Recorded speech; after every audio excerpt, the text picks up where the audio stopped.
La Iglesia recibe y proclama la Sagrada Escritura como palabra de Dios. En este sentido, la inspiración es un elemento esencial para que la Sagrada Escritura sea tenida por palabra de Dios, por revelación en la Iglesia. Aunque a lo largo de la historia de la Iglesia se ha reflexionado mucho sobre la inspiración en relación con la Sagrada Escritura, la primera definición dogmática sobre la inspiración está recogida en el Concilio Vaticano I, a finales del siglo XIX. El documento titulado Dei Filius afirma, entre otras cosas, que la inspiración es una acción de tal magnitud que constituye a Dios autor de los libros.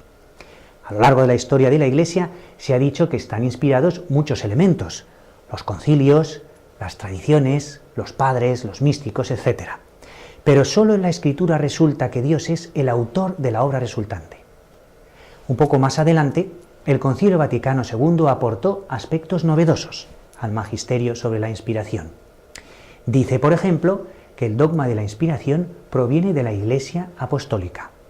Denomina verdaderos autores a los hagiógrafos que compusieron los libros. También afirmará que gracias a la inspiración, la Escritura transmite la palabra de Dios, siendo ella misma palabra de Dios. La explicación teológica del carácter divino y humano de la Escritura se fundó en dos propuestas convergentes: la causalidad instrumental, que explicaba cómo la Escritura podía ser a la vez humana y divina, y por otro lado el carisma de profecía, que explicaba cómo actuaba Dios en los hagiógrafos. Ambas propuestas se explican detenidamente en esta parte de nuestro curso. Por otro lado, a la luz del misterio de Cristo y de la Iglesia, se puede percibir el misterio de la Escritura, que guarda analogía con la humanidad de Cristo. Como ésta fue creada por obra del Espíritu Santo en el seno de María y asumida por el Verbo, así la consignación por escrito de los textos bíblicos se debió a una acción del Espíritu de Dios, de modo que fueron asumidos por el mismo Dios como su palabra, sin dejar de ser palabra humana. Junto al tema de la inspiración, en esta parte del curso estudiamos también la verdad de la Sagrada Escritura. Cuando afirmamos que la Sagrada Escritura es veraz, queremos decir que sus expresiones merecen confianza, que podemos tener sus afirmaciones por expresiones correctas de la revelación de Dios y, por tanto, como norma de vida. En la fe de la Iglesia, el fundamento de la veracidad de la Sagrada Escritura no es el hecho de que contenga una sabiduría ancestral, un saber contrastado en la historia de la cultura. La razón por la que la Escritura merece confianza es porque Dios se ha comprometido con ella. Dios es su autor. Él la ha inspirado, de modo que la Escritura Sagrada es, en la Iglesia, palabra de Dios. Sin embargo, esta confianza que debe despertar la Sagrada Escritura parece que se desmorona en determinadas condiciones. Por ejemplo, cuando da la impresión de que la Sagrada Escritura se contradice a sí misma o contradice lo que demuestra la ciencia al observar la naturaleza, o cuando consideramos algunos pasajes bíblicos que nos parecen de dudosa moralidad.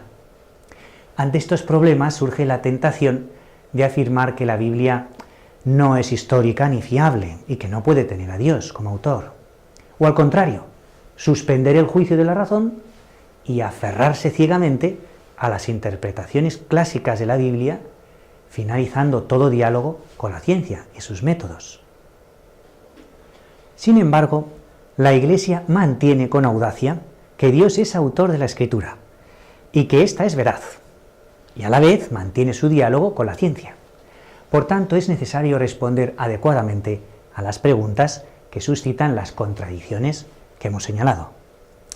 A este respecto, la Iglesia explica que Dios emplea una pedagogía divina y se adapta a la condición del género humano en los tiempos que precedieron a la salvación instaurada por Cristo.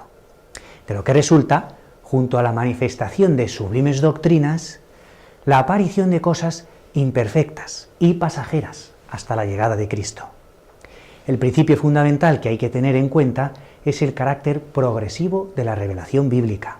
Dios, como sabio pedagogo, no ha ido exigiendo a la humanidad más de lo que ella podía dar en cada momento.